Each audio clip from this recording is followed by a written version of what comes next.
Hello friends, Python series में आपका स्वागत है और मेरा नाम है वरिंदर सिंह। हम अब तक arithmetic operators, assignment operators, comparison operators, logical operators कर चुके हैं।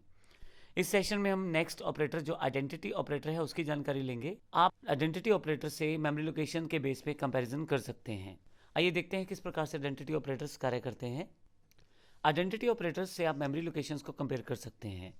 हमारे पास दो मुख्य आइडेंटिटी ऑपरेटर्स हैं। सबसे पहले इज़। अगर आपके पास सेम ऑब्जेक्ट रहता है, सेम वेरिएबल्स हैं और सेम ऑब्जेक्ट हैं, कोई ऐसे वेरिएबल्स को कंपेयर कर रहे हैं जो सेम ऑब्जेक्ट से रिलेटेड हैं, तो इस केस में आपके पास आउटपुट ट्रू आने वाला है। और अगर आप चाहते हैं कंपैरिजन में रिवर्स आउटपुट आपको चाहिए, तो इस नोट के द्वारा आप चेक कर सकते हैं। अगर वेरिएबल जो है सेम ऑब्जेक्ट को फॉलो करते हैं, तो इस केस में इज नोट आपको आउटपुट फॉल्स देता है।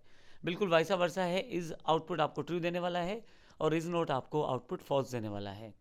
आइडेंटिटी ऑपरेटर को हम प्रैक्टिकल रूप में देख लेते हैं किस तरह से कार्य करते हैं।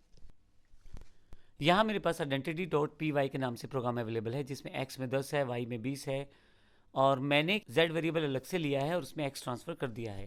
तो एक तरह से x और z जो हैं वो सेम वैल्यू को डिनोट कर रहे हैं। यहाँ पे मैंने ये किया है कि z में x को असाइन कर दिया है। तो यहाँ पे अब दोनों आइडेंटिटी ऑपरेटर से चेक किए जा सकते हैं। जैसे अगर मैं ये चेक करना चाहता हूँ कि x और z जो हैं वो एक ही मेमोरी लोकेशन को फॉलो करते हैं, तो अब मैं ये चेक करना चाहता हूँ कि x और z की आइडेंटिटी सेम है, यानी कि दोनों को चेक करना चाहता हूँ आइडेंटिटी इज ऑपरेटर से। तो यहाँ पे x इज z में लिख देता हूँ।